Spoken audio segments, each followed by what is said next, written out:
to another exciting show with me and Caroline Stevens. Now, we're trying to outdo each other on how many places we can be kicked off of. So far, I've had a warning from YouTube that if I say anything naughty in the future, they'll tell my mummy and give me a big smack and stop me having ice cream and jelly on Sundays. So that's a big threat, that is. Not quite in those words. I then went over to BitChute, as you know, to download this program, as I've said in previous programs, and I load a video onto there, and it loads. It's in quarantine. So last week's show is still in quarantine from BitChute, so I don't think they want our videos there. Brand new Tube, which you can go and see Dr. Coleman and lots of manic depressives, who's Caroline's hero. You had to tear a picture down of him, haven't you? You know. You've been looking at my timeline this afternoon, surely, with that comment. Yeah. I don't go much on his mustard either. It's not very good, is it? No. And yes, they've kindly removed all my videos apart from two. And when I loaded last week's show up to it, it spent about an hour loading and then disappeared into infinity. But there's good news from the bad. I'm on Odyssey. And it's beautiful. It works. And if you go onto my website, www.fockham.hallradio.com, it'll give you details on how to see this show. Well, afterwards I'm going to load it up onto Odyssey. But of course, giving you details on how to see this show whilst the show is running is a bit silly, isn't it, really? Because if you're watching this, you know where it is anyway. Well, now, that's tonight, true. So, good evening, everybody. People are now joining us on Facebook. It's Caroline Stevens Seeking the Truth. We're on part 8 of Over the Rainbow. It's our compilation of eugenics items through history, really, isn't it? That's correct. And it's through eugenics. Now, I know you've got some groundbreaking information tonight, Caroline, but I'm going to look at another aspect of eugenics, which is to do with United Nations Agenda 2030, but also the Delphi system, or Delphi system, that was devised by the Rand Corporation in the 1950s. The Rand Corporation being the group that's connected with entertainment. Yes. Well, this is from my studies, what I've found. And have you noticed the amount of public inquiries that are floating around? Public inquiry here, public inquiry there. And there seems to have been an increase in public inquiries since the 1980s. Now, I have actually been on both sides of the fence, so to speak. In my working life, I worked on a project that was controversial, and I saw what's happening. I've also been on a public inquiry where I was on the architectural side, and I'll be careful what I say now because I don't want to end up in the bottom of a river. But shall we say that the company I worked for knew the outcome of the public inquiry before it started, and it was a government public inquiry, and it was a road that was going through a housing area. And my particular job as a contract bloke, it was, the first question is, what is the fee? That's good, I'll take it. And this What's was in the early answer 80s. that you want us to come to in that report? Is that what we're saying? We work backwards from Correct. the desired answer. Let's just cut to the chase. So, All right. so basically, they're going to gear up the questions in the public inquiry to fit with what they want as a result. Sorry, I don't mean to cut across your No. back. Tonight we're going to have a mock public inquiry for a few moments, and where Caroline lives, you see, there's this beautiful area of outstanding beauty, and a developer wants to plonk 2,000 houses, all rabbit hutch houses, onto this beautiful area of outstanding beauty, and everybody is against it. So to be democratic, we're having a public inquiry, and these are the questions, and these are actual questions I've taken notes from public inquiries from. So everybody else, imagine you're in the public inquiry and you're against this development. I'm a very nice person from a PR company. Good evening, Caroline. What a beautiful scarf you have tonight. Full smile.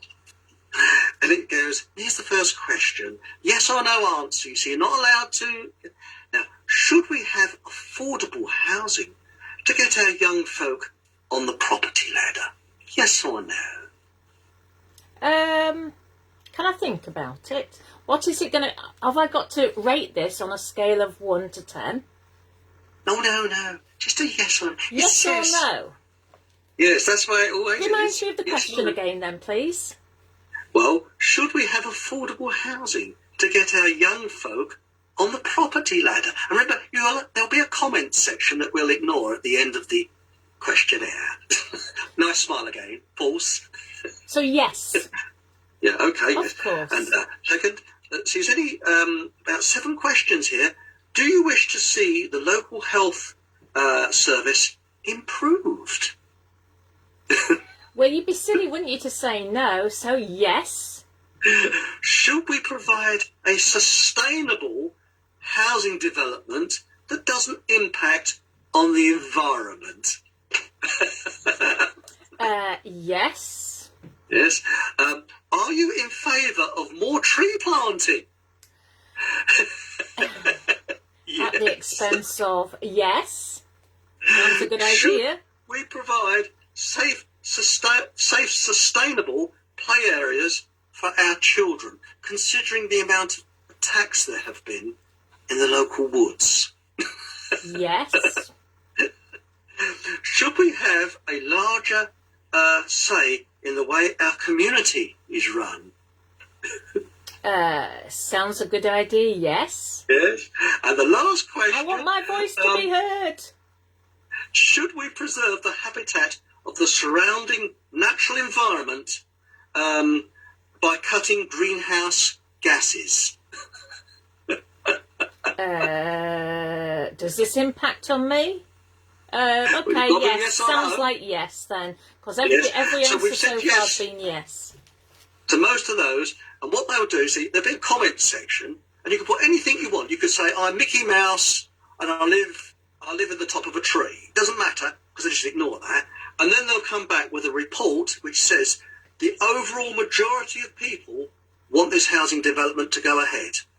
And of course, it's for the community, and anybody that opposes it is a right-wing extremist, is against the community.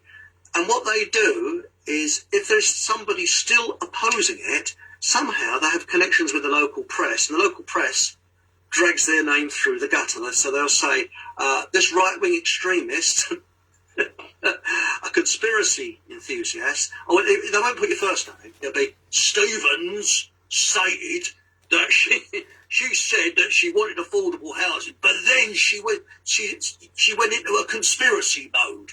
This right-wing extremist who's against the community and all this, that, and the other. And then all the other people that were objecting to the housing development go against you. And they go against anybody that are standing up. And that's the way they do it. And I've seen this happen 3 times. But, you know, it's like, can I draw a parallel with that and a workplace situation? Because, you know, you get a lot of employees who get really disgruntled with their employer from time to time, don't they? And they sometimes get together regardless of a union situation, and they'll say, right, we're all going to stick together and we want this. We want better working conditions and so on.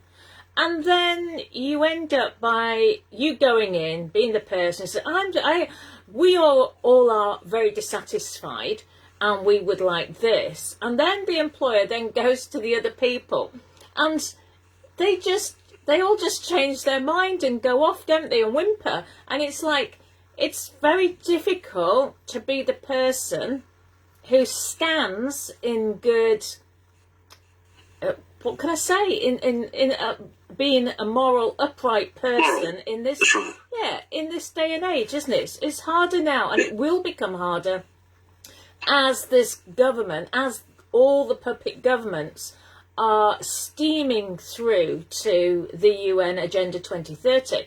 I mean, you just mentioned that all these people, in the survey are feeling this way. Well, if anybody was watching Sky News today, Sky News are now going to be doing a climate change show every day.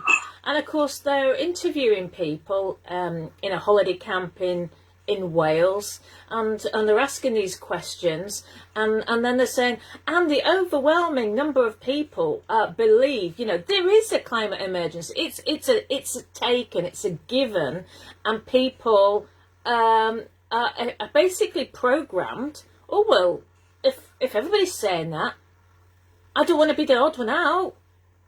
Isn't that true? Precisely. And now that questionnaire I've just given, they probably had a questionnaire like that. That was geared because you're saying yes, yes, yes. But if you knew the full implications of each question, you would say, hang on about, whoa, and all this sustainability rubbish. But you're quite right. I mean, there's a video, strange enough, it's on YouTube at the moment, and it shows you a waiting room. And a buzzer goes, and everybody stands up and then sits down. And everybody's in on the act, but one person isn't. And this one person who isn't in on the act eventually starts standing up. And what they do is each person is called in, and a fresh person comes in who isn't in on the act, until there's only one person who knows that it's a con, and the buzzer goes and they stand up. And eventually that person goes, and everybody who doesn't know it's fake, the buzzer goes and they all stand up and then sit down again. I've seen that film. There's at least one YouTube video. I've seen it. As you say, they go into the room and then a person gets up for no apparent reason, stands up, and it just then becomes everybody gravitates to standing up, yet they don't know why they're doing it. That's right. That's right. And this is where we've got this situation now, because I think we've got fake political agenda science and real science. And they're two different things. I mean, for example, I've had, as most of you have probably sorry to interrupt. I've got a guy on my he's on my live feed at the minute.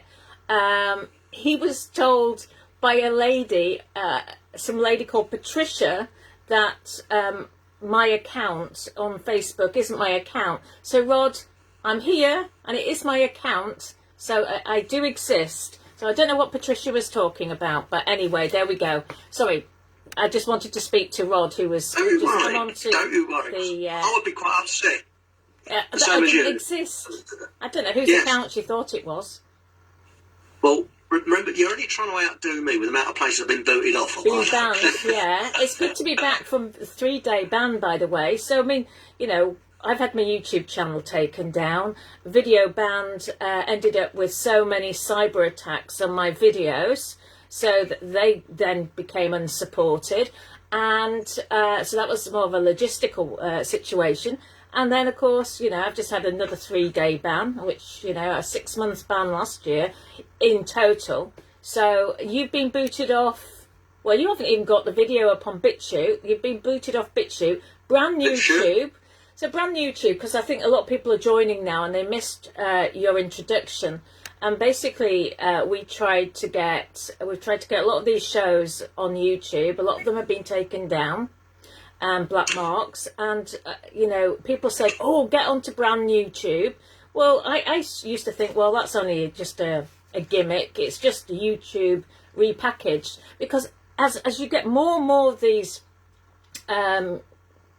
video channels, all it does is dilute. We've discussed this before. It's diluting the impact, because even some of the big players, when they get onto BitChute, they've only got a few hundred views on theirs, on that particular channel. So it takes a long time, and as you say now, BitChute are taking videos down as well.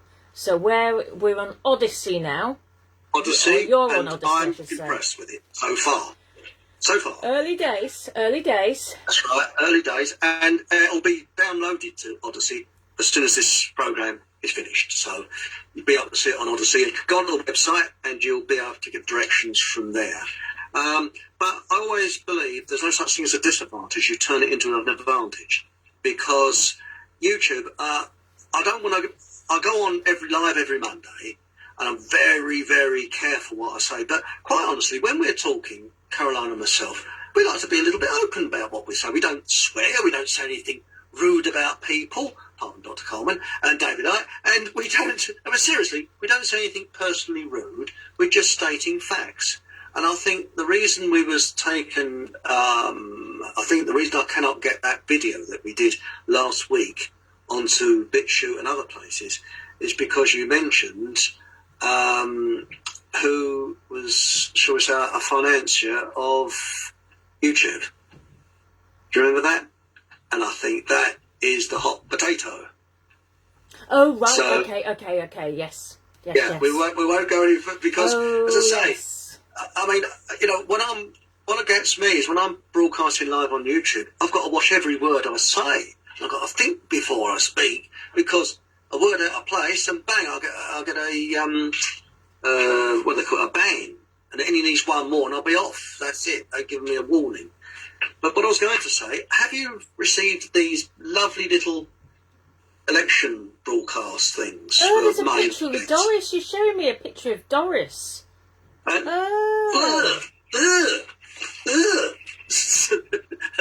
well, this is telling me how marvellous this man is, who's so marvellous. He's been accepted by the Tory party to stand in your That's area. right. And he's saying here that he wants a sustainable. But this is a beauty. This is, he wants a sustainable future. We will be a net zero carbon county by 2050. We will commit to being carbon neutral by 2030 across the council's own operations, and provide £22 million for sustainability and to tackle the impact of climate change. But the climate has changed since the year dot. Huh? Is it like King Canute trying to stop the waves coming in or something? You can't change climate change. It's changing all the time. What's he talking about? It says it there. Climate change. So what's changing? So what happens is with politicians or aspiring politicians, your councillor to be from the Tory party will have chosen the items which he feels most important to him, possibly, and then there'll be a Tory candidate in the next area who will. They may have an identical leaflet. Or they may just have, it's like a case of pick 5 items out of 10. It's like pick and choose. So basically, it's the elite's agenda, regardless. This is county council. County council. So basically, what are you actually going to change? You could actually use that leaflet for your Labour candidate, your Liberal Democrat candidate, your independent candidate will end up by having to follow this as well. It just that's it, and all you're doing is when you vote is all you're trying to allocate is Mr. X will get paid the £12,000 or £20,000 a year as a county councillor rather than Mr. Y, and that's it. I mean, look at the mayoral elections in London. You've got 4 people who are purporting to be all exactly the same. You've got Curtin, Fox, Corbyn, and oh, hang on. Is it Red Sox? What's his name now? Rose. And Rose. Something Rose. So all 4 of them are basically they're there to divide the vote. To dilute the vote, because they all basically have been on all these rallies in the Truther movement. And I know that I've been posting about the website puretruth.co.uk this afternoon. I don't know Paul Dudley. I don't get paid for promoting his stuff. But what he writes, I know is accurate from my own observations and my own, how can I put this, any correspondence. People are all Freemasons. They're all part of a club. And I remember somebody saying to me when I stood for the general election, they reckon that most of the candidates for UKIP male candidates had been Freemasons. And do you know, I knew nothing about Freemasonry in 2014, 2015. And of course, that's how a lot of people get onto lists, is by them being a Freemason. They push money into the party funds, things like that. I saw people getting ahead because they put money in. So, you know, it might come as a shock to people who don't know about how politics works. And I didn't. I had to fundraise my own leaflets a lot of the time, and so on. So I used to sell mugs. People have seen me drink from a UKIP mug before. So that's what politics is all about. People think that they've got democracy, and they're all funded by the same groups. It's like these organisations, you know, being funding the Trafalgar Square, etc., etc. They're all run by essentially secret societies. And, you know, these philanthropists, yes, everybody loves to focus, these very right-wing people, as they're classed, or very left-wing, they like to focus on Bill Gates. But in actual fact, you look at all these tycoons, and they've been funding the Truther movement since the Truther movement ever knew it existed. And that's the truth of it. And, you know, people say, oh no, they can't. They say the part that, and this is, you know, this is a bit like what Paul was writing about in Pure Truth, about the likes of Coleman and Ike and Corbyn.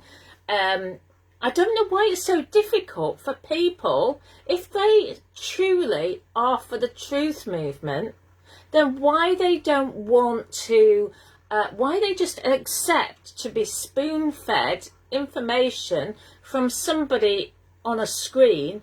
Isn't this a programme in the same way as the TV? It's just, as Lenin said in 1919, to be an effective... No, 1932. 1932, is it to be an effective 30. government? To be an effective government, you also have to control the opposition. Correct. And what is happening today, and I've often said this, and I'm probably boring people with this, is exactly what happened in the early 1920s. There was very good, some of them were militant, but groups of ex-World War I veterans that had been through the trenches for 4 years, given all the promises, you'll be fighting for a land fit for heroes, milk and honey, etc., etc., etc. They came back to absolute dire poverty and unemployment. And of course, they were very, very angry, considering that there's families that had lost fathers, sons, and whatever. So they started these movements. A lot of them were very militant, and there was riots up and down the country that were subdued. If you look in the newspapers, say from about 1919, 1920, you'll see there's riots mentioned, but you have to go to page 5 and page 6. It wouldn't make the headlines deliberately, because the government, even them, was putting the equivalent of D-notices on things. So what did the government do? I think it was Kitchener.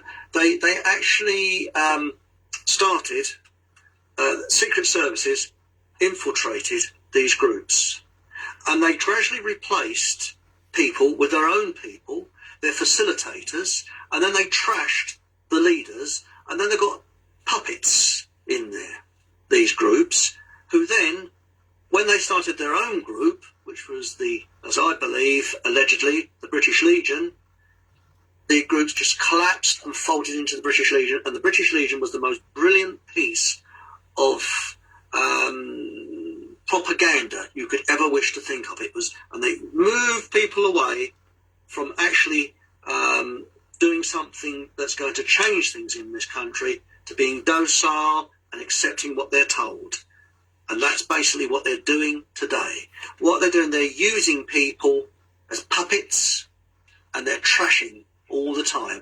And it's divide and rule. And they've done the same since 1945 with anybody that stands up. If you and I started a political party and said, right, the first thing we're going to do is abolish usury, I would give it about a day before we were trashed. Probably less than that, hours. They would be in, destroy us immediately. Well, it's funny you say about setting up political parties, because I also think, I know that David Cameron had gone round, he'd paid visits to the Electoral Commission and he'd paid visits to councils when he actually figured that UKIP might actually get some seats. And so what's to say that the Electoral Commission, where you actually have to register your party at, what's to say that they're totally whiter than white?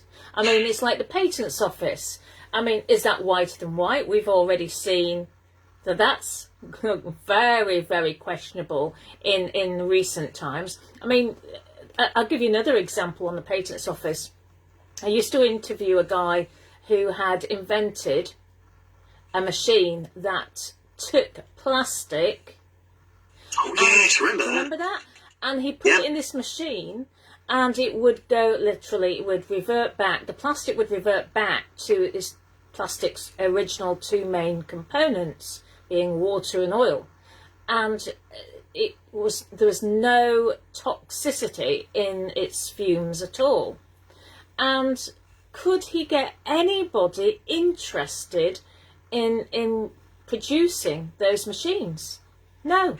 Because this is all the scam with the EU and the councils, and it's scam because obviously that would benefit our climate and our environment, I should say. We wouldn't have all that plastic floating in the seas. But no, they just go and pay fishermen to get the plastic back out the sea. So fishermen now no longer fish for fish, they fish for plastic. I mean, this is the world we live in, 21st century world. So this is all because of big business and the global elites, which is sort of, we've gone off from the eugenics bit, haven't we? But, we have. I mean, the thing is, we're trying to show that over the years, the elites have wanted rid, bit by bit, of us plebs. That's what they think of us as animals. And they do. Do you not think so? And also, I'm sorry, I didn't mean to cut across you, but I know we're going into John Harmer territory now. But when you look at these so-called heroes, I put up, like Einstein worked for a patents office. Okay, bear that in mind, patents office. Theory of relativity was discovered apparently 30 years before Einstein in London. He actually was not what he was cracked up to be. The first radio transmission was supposed to be Marconi. Yeah, if you look in the history books, it would say that, but it wasn't. It's a chap called Long that did it, professor, before Marconi. But it's he who has the money, he who has the backing, because Marconi was big business, wasn't it? So Marconi business and things like that. Until, 20 years ago, nobody had heard of Nikola Tesla. We always hear the other people, but you never hear of Tesla, because it's big business which is riding it. And when you look at this eugenics situation, it's a kind of... there's an old saying... Sorry, there are parallels. Well, that's right, parallels. Beware of strangers offering gifts. That's an old Indian saying. The North American Indians. Beware of strangers bearing gifts. And that's what we had. The NHS, strangers bearing gifts. All the way through. And what it all revolves around us, I believe, is this damn usury scam where we're just being screwed all the time with ever-increasing taxes, and they're trying to find ways like this fake green. Now, I think most people, I would describe myself as a sort of true greenish person, because I don't want pollution. Nobody wants pollution. But if you went about it the right way, we could live a very nice life without all this sustainable nonsense. And if we looked at it logically,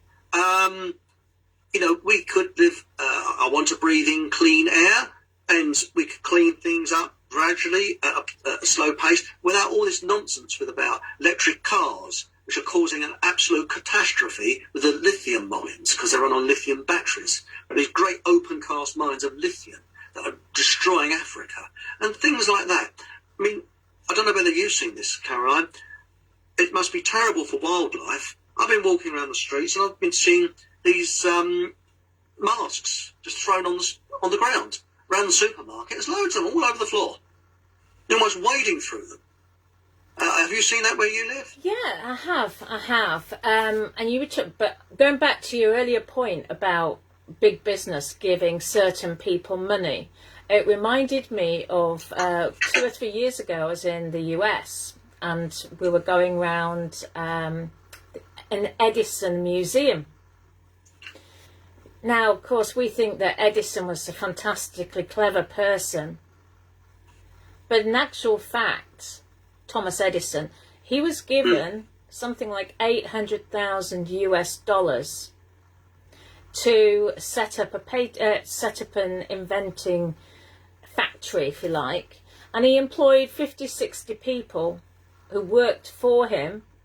But I'm not aware of any of those people who worked for him getting credit for their inventions. He's got the credit for, and he was given the money. And this is how actually it works in politics. This is what all these secret societies are about. They've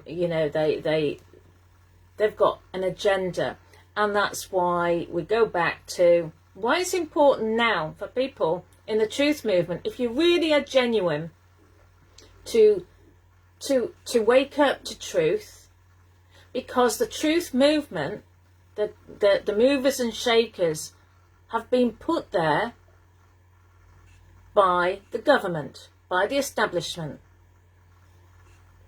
guaranteed. Okay, and until people can accept that, why do you want to be? Ask yourself, why do you want to be in the truth movement if you can't hear and see what actually is going on around you? You are being programmed in exactly the same way, as I said, on the TV. Now, where shall we go from here? Do you want to talk about the Fabian Society, or shall we talk about Rosalind Chapel? It's about Freemasonry. Freemasons have been going for a long, long time, haven't they? And also, they think it's only men it isn't. There's women's Freemasonry, and Theresa May is a Freemason. Right. I think I can't say she's a 33 degree. I don't know, but there is a name. I wish I would have looked it up before I started this program. But there is a special name for the lodge that women Freemasons are members of, and there are some Freemasonry groups which have male and female in. Did you know that? No. Apparently, I knew there was one in London for women. It's not Haberdashers, is it, or something like that? No, it sounds something like the Wheel or something like that. But it all sounds. I mean, the way I look at it, if somebody came to me and said, "I'd like you to join a group," because they say it's not a secret organisation. It's it's not a secret group. It's a group of secrets. Well, that's just playing with words, isn't it, really? I mean, but if somebody came to me or you and said, "Right, I'd like you to join this thing. We can't tell you what it's about, but you have to do rituals with your same sex," I think that's a bit kinky. I'm off. I mean, I want to know. And what do I get out of it? Oh, well, you get help here and help there. I'm self-supporting. I don't really want to live off other people's backs. And it's a certain type of person that is attracted to that. I think that, when you look at Theresa May, quite honestly, she's a complete dimwit, isn't she, really? And they've written, now, again, I've got no proof of this, so I can't, if somebody says, can you show it on black and white? I haven't got any proof. There's a picture of Theresa May with Merkel of Germany and a woman who I can't remember the name of from another area when they were about 12 years old. Now, wasn't that proved? Was that not a fake picture? Did they not say that was a fake picture? Don't know. I think it was. It doesn't look fake, but it might well be fake. But could it be those three members of the lodge? There was one picture of them on a beach. But yes, it's... No, they're actually sitting on a sofa in a house somewhere. But what gets me, it is all secret organisation. I'll give you another example. and I might be going off the track here, I've been to numerous planning meetings on both, again, both sides of the fence. And the last one I went to, which was in 2017, I've never seen a planning meeting so openly corrupt, because what people don't realise is councillors now can moonlight quite legally and assist developers, housing developers. So you'll have your local friendly councillor coming around saying, hey, oh, isn't that terrible, that housing estate? And he's working for the developer. That's perfectly okay. And there's, I won't mention any names, but there's a particular councillor where I live who, when he started off in the council as a councillor, he did a very mediocre job in a supermarket. I don't know, stacking shelves or what it was. And then he worked in an old people's and he did this, he did that. Again, I won't mention his name. And now he's a housing officer. Housing officer? And he's also a councillor. But whether he gets paid, I do not know. So how comes he's a housing officer? And when I saw this planning meeting, at the end, the few councillors that turned up were all patting the back of the, I was in the lobby, this was, of the developers, and I presumably going off to the pub together to celebrate. And it was all cut and dry, that the whole planning, and I put a 25-page report in, completely ignored it. It's just completely whitewashed. Of course, I stood for Parliament in 2015, and I did lots and lots of leafleting and met lots of local people. And I always remember there was a guy who was selling ice creams, and he told me that he'd seen, out and about, he'd seen that there was this field for sale. And as you say, it's this planning permission business. The councillors go up there, they're all handed brown envelopes, and then deals get sealed on the back of brown envelopes. But you'd never be able to prove that. And this is where we're at today. So when people go on about, and this goes back to that Paul of Pure Truth, what I think is really good, and it is very candid in the way he phrases his paragraphs, his words. He basically said, why is it that the truth movement keeps going round almost like this circle of people crowdfunding, and then, there's supposed to be this court case, and then they go on to another crowdfunding, and then it's like they leave it so long, and then everybody's forgotten about it. I mean, I've never donated to any of this. Where has all the money gone? And there's been a lot of questions on these people, but then people forget, and then they're wanting to put them up as Lord Mayoral candidates. It's just so crazy.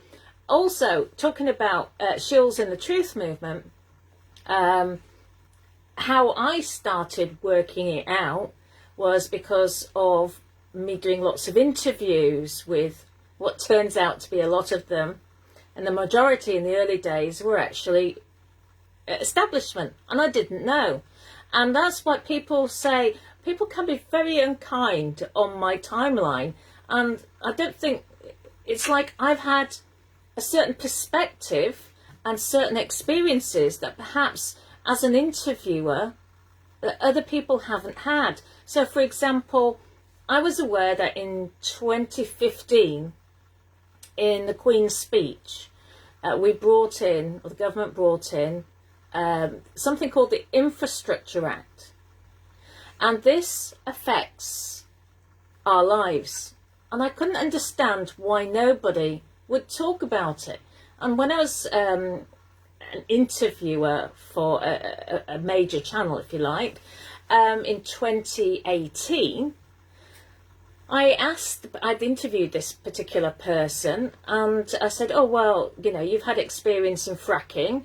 Why don't you come back on? And I'd like you to focus on the Infrastructure Act, because this is really important. This is showing what the government's doing behind closed doors. This is what's showing the council's doing behind closed doors, because the nub of this is not just about fracking, which is, but it's also about how your councils can sell your parks, your beaches, your woodland, literally under your feet. So you could have a town park, and the council has been given the authority now through this Infrastructure Act to sell that park for development if it wishes. And a lot of this land would have been given by a benefactor, you know, by somebody in years gone by who said, right, I want a park for the people to enjoy their probably one day of leisure. And I put this to this, it turned out to be obviously questionable. I said, will you come on? And then I thought, well, why?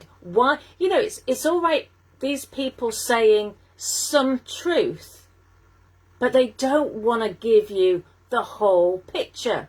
They don't want to tell you that they work for the government. They don't want to tell you that in actual fact, a lot of them, I am quite aware, they are aware of our Creator, but they're following Lucifer. And that's another subject for a future week, because a lot of these truthers, nobody ever talks about our Creator in a sort of conventional way. They're always going on about the age of Aquarius and the age of Pisces. Now, I've got nothing against star signs, but that is New Age, and that is leading the people to the wrong side. And this is what a spiritual battle is all about. This is more than, I mean, I've been brought to my attention, I don't know if the lady's watching tonight, but of course I highlighted a particular truther in the last few days, and apparently he follows or has almost identical sayings and thoughts to somebody called Alice Bailey. Well, I'd never heard of Alice Bailey. Who's Alice Bailey? Well, she apparently is, that's the question you were going to ask me, wasn't it, Chris? Yeah. Who is Alice Bailey? Do you know who Alice Bailey is? No, never heard of her. Right, so Alice Bailey, she is known as the founder of the New Age movement. I knew nothing about the New Age movement, and this is what we're fighting on Facebook. Because the truth is, they are actually taking us down the New Age movement route. They want our souls. Spot on. They want our souls, not a shadow of a doubt. And it's just, you know, the penny keeps dropping and dropping, and you get the bigger picture. I didn't know anything about the New Age movement. She, oh gosh, she's called, she doesn't do Kabbalah, it's something else. And she's basically, she was the lady who set up the Lucifer Trust in New York. Lucifer Trust is now known as the Lucis Trust. It was known as Lucifer up until about 2 years ago, and then people started maybe twigging Lucifer wasn't a really good name, a bit contentious to say the least. If you wanted to, you know, they're a publishing group.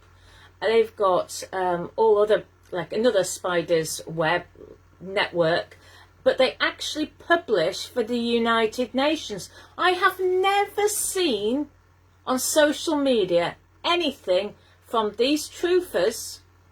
I want to call them truthers because I don't believe that they're totally truthful.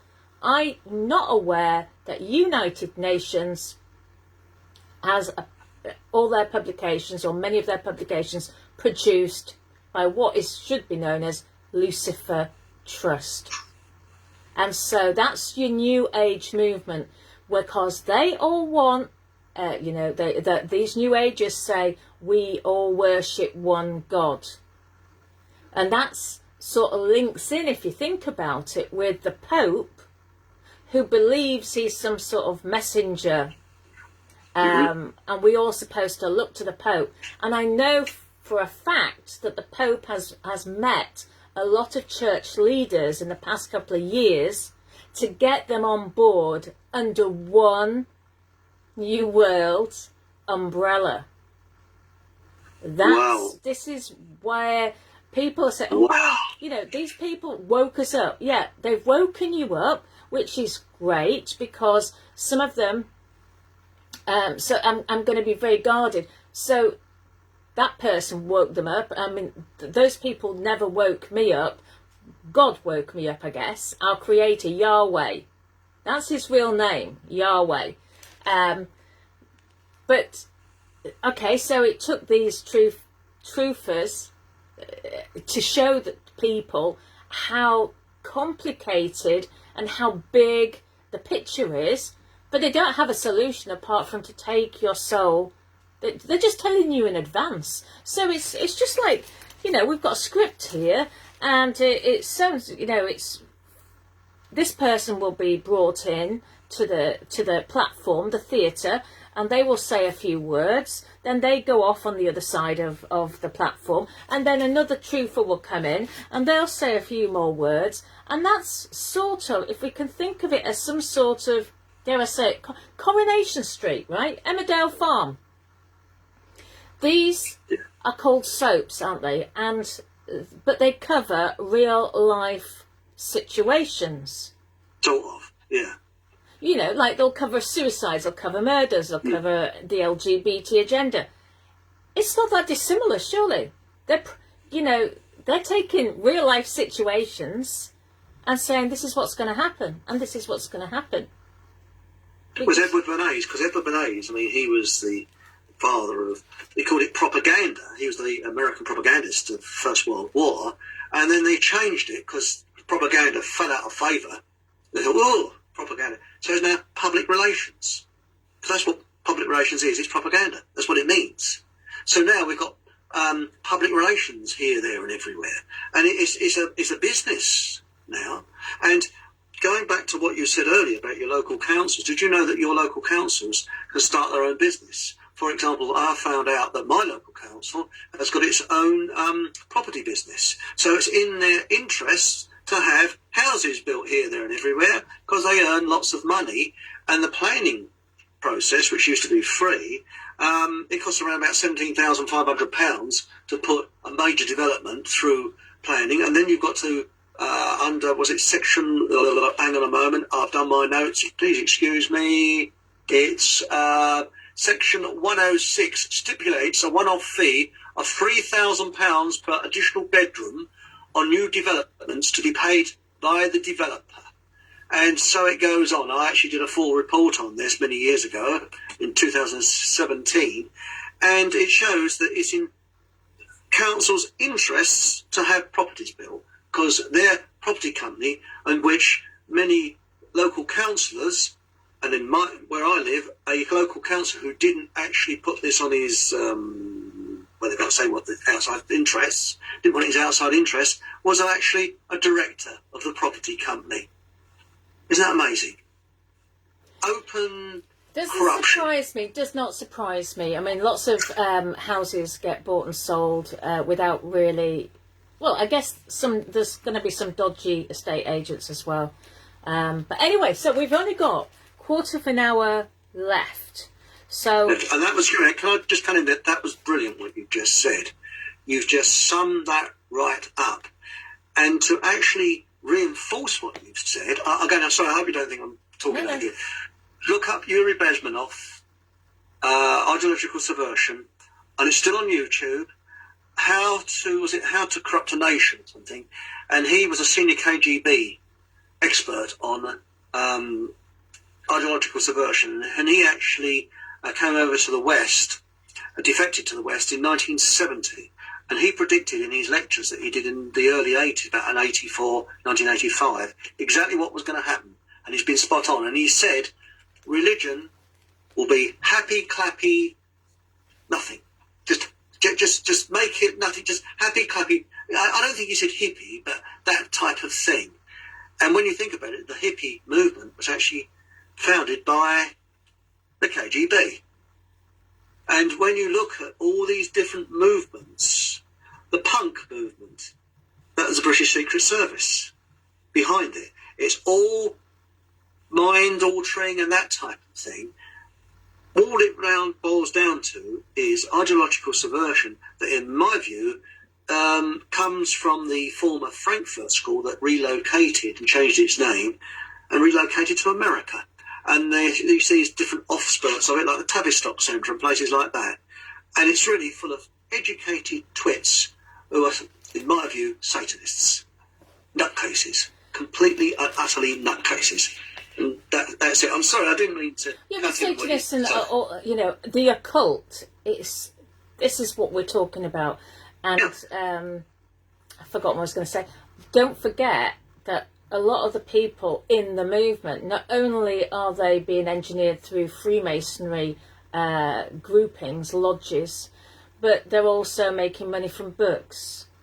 And, you know, if you're working with bigwigs in the media industry and have done for 40 years, say, you're part of it. You just don't get these jobs. And so if Paul is watching, I think your work is fantastic, and I urge you to keep going. I am sure he's had a really hard time, as like a lot of us have been in trying to get the truth out. So for anybody watching, please look up Paul Dudley on www.puretruth.co.uk. And if you don't see what we see, then maybe the truth movement isn't for you. And, you know, the other side are laughing at some of the antics, some of the things that the truth movement get up to.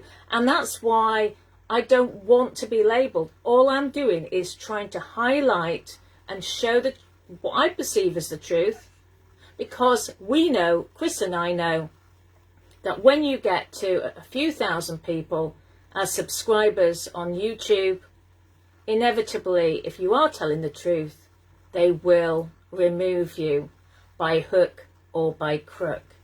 So if you're going to get up, 50,000, 100,000, and so on, and you're making money from books, you're making money from films, the 77th Brigade, the establishment, can boost your figures up, and they can destroy you just like that.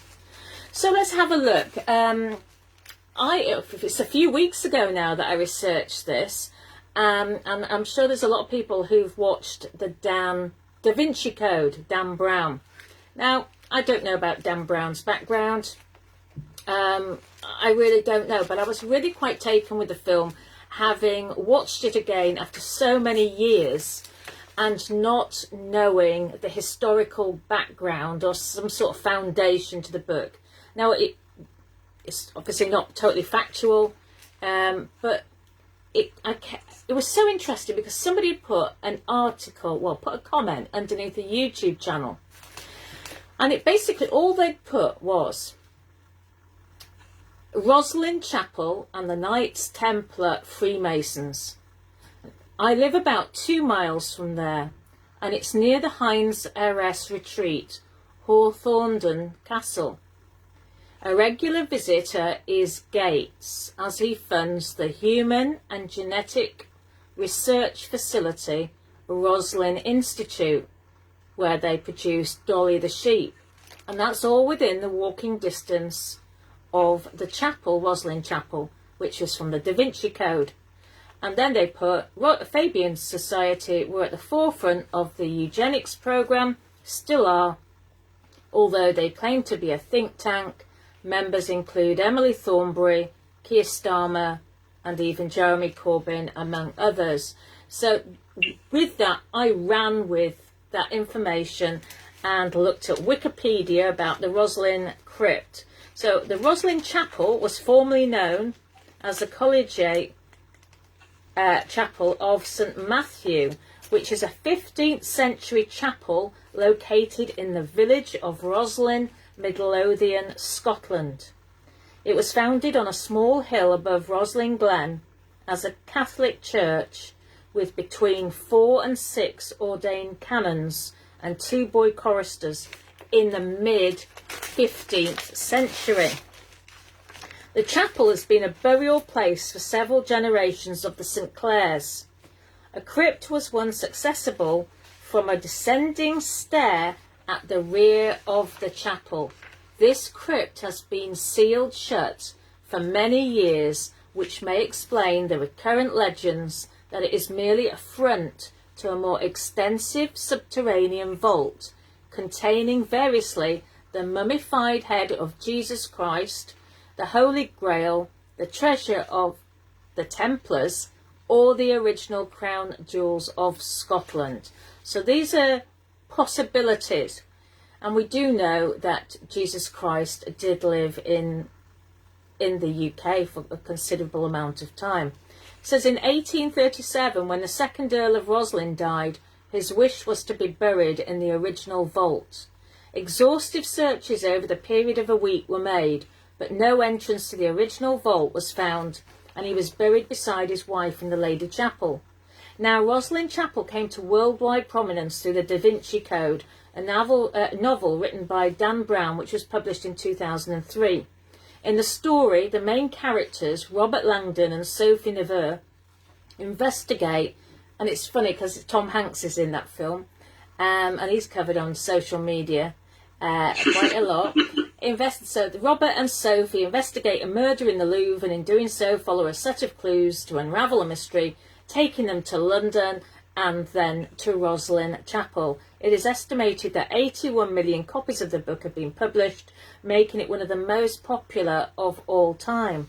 In 2006, a film was made based on the book. Most of the interior scenes of the chapel were filmed here, and the main actors, Tom Hanks and Audrey Tautou, were on site for a few days. The aerial view of the chapel in the film was based on a model created especially for the film because the chapel itself was under scaffolding at the time.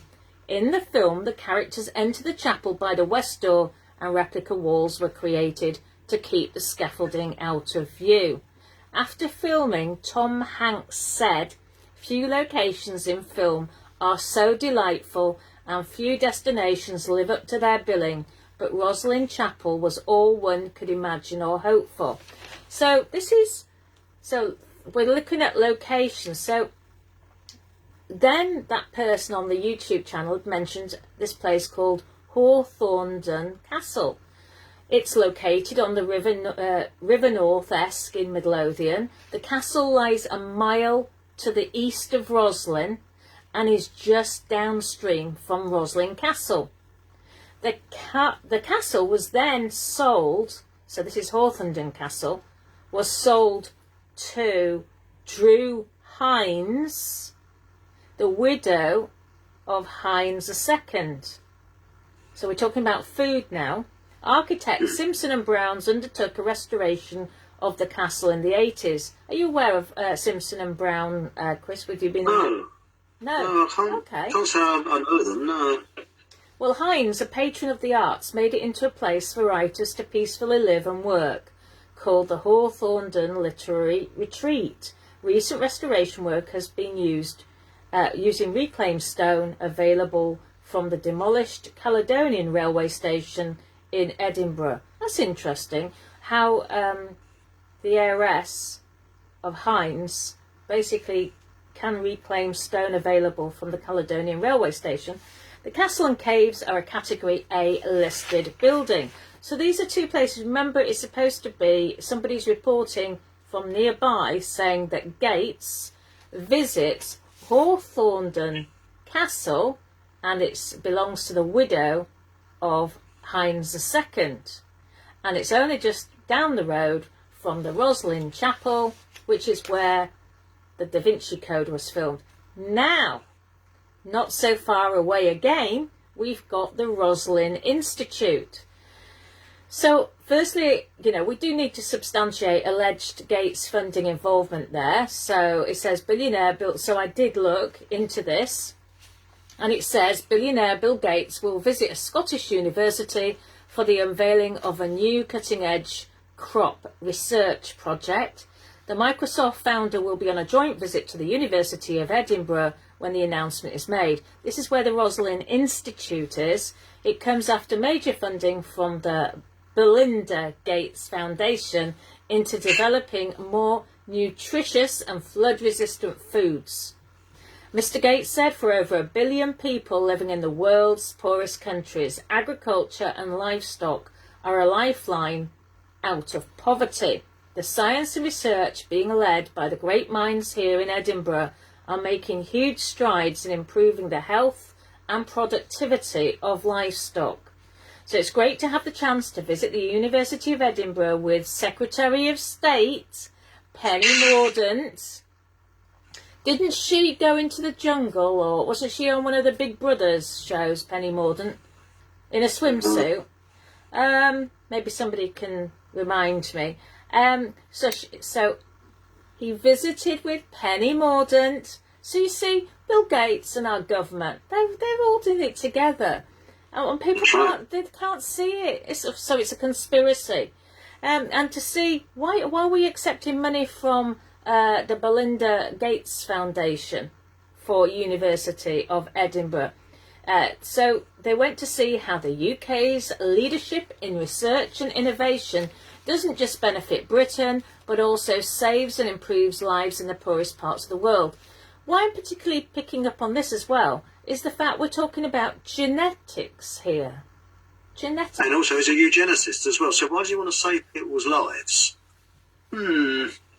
Beware of strangers bearing gifts. Millions of farmers in Africa who depend on agriculture to support their families struggle to grow enough crops to put food on the table because of natural disasters. Now UK scientists are using their expertise to identify specific genes that help them become more nutritious, grow faster and more resilient to disease and extreme weather. It's estimated the work will help up to 100 million African farmers lift themselves and their families out of poverty.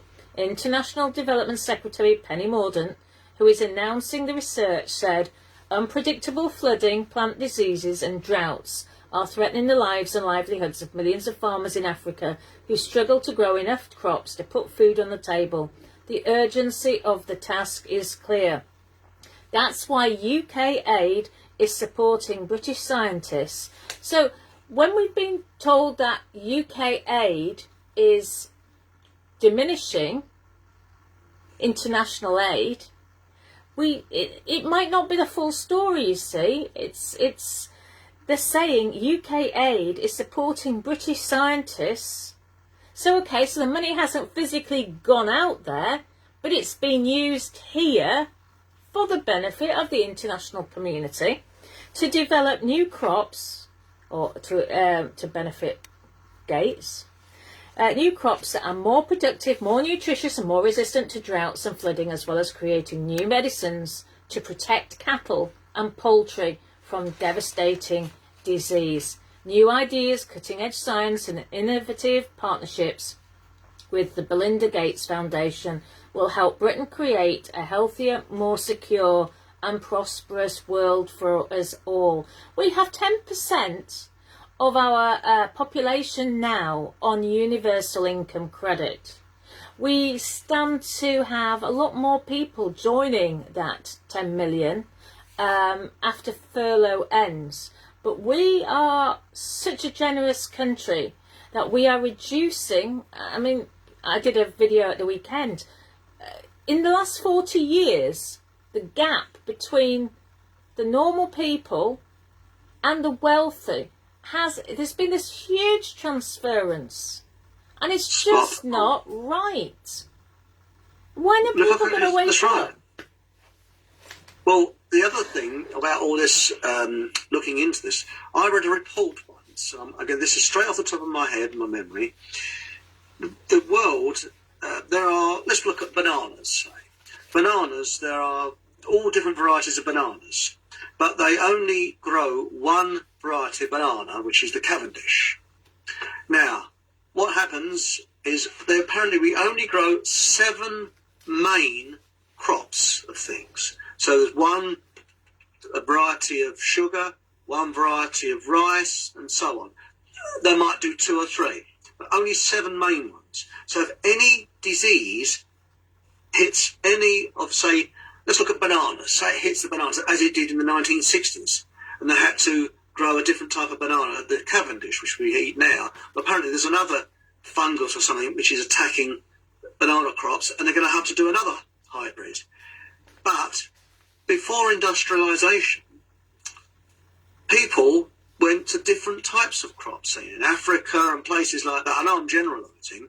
So you've got to ask the question, how comes that generations and generations of Africans survived until the 20th and 21st century, then all of a sudden we get industrialisation, where they've got these mass areas where they're growing just one type of crop. And if anything attacks that crop, then you're absolutely scuppered. Whereas years ago, you had all different varieties, and something attracts one variety of crop, so big deal, isn't it? You still survive. You're still okay. But we won't even talk about him buying up all the land in America, because a lot of people know about that. Can I just finish off? That's right. Certainly. I'm sorry, I didn't mean to go off the track, but because I'm very conscious we've gone over time. Okay. But there's one really key part about this university, and they're actually their latest findings about what we've just been going through. It says the protein has been linked to severe IT. Patients with severe IT have been found to show increased levels of a key protein in their blood in a development that could help identify those most at risk. That's what they're studying, or one of their studies is, in Edinburgh. It says the level of the protein, and I've never read this anywhere else, levels of the protein were nearly 10 times higher in those who died from it than in healthy individuals.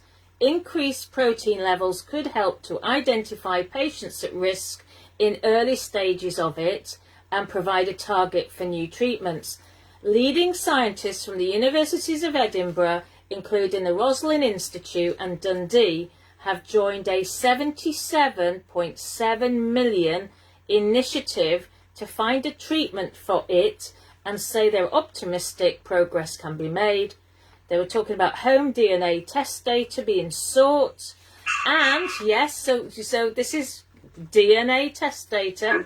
Researchers are asking people who have used DNA testing services such as Ancestry DNA, FTDNA, and 23andMe to join a study that aims to identify key genes involved in the body's response to the infection. Genetics of its patients is focus of the study. Researchers are to study the genetic blueprints of severely ill IT patients to find out why the disease affects some more seriously than others and suggests potential treatments. So I'll leave that there. Thank you for having me on your show, and thank you, Caroline. I think that's food for thought. I don't want to labour this. This is what we're talking about. Genetics. Wow. They're doing it. That's groundbreaking. That is, sorry about that. That is groundbreaking. Thank you very much, Caroline. And remember to join us for Over the Rainbow, Part 9, next Wednesday at 6 o'clock. And then, of course, coming back from that, next Monday live at 8 o'clock with me, Eric Von Essex, on YouTube. But we've got a little bonus programme, haven't we? Because this Saturday at 7 o'clock, we'll have both of us have a guest. That will be, should we call it a mystery guest? No, it's John Hamer. And what we're going to discuss, what his research will butt in up to our research, but what you're saying about these phony religions. Very interesting. So join us then. And remember, please look on my website, all the W's, FockhamHallRadio.com, where this programme you'll be able to see on Odyssey. And would you like to push your website, Caroline?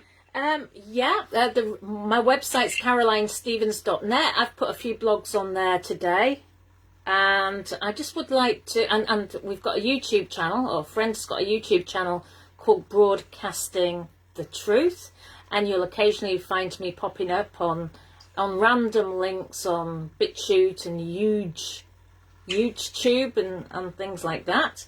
But I just would like to just end with Albert Einstein.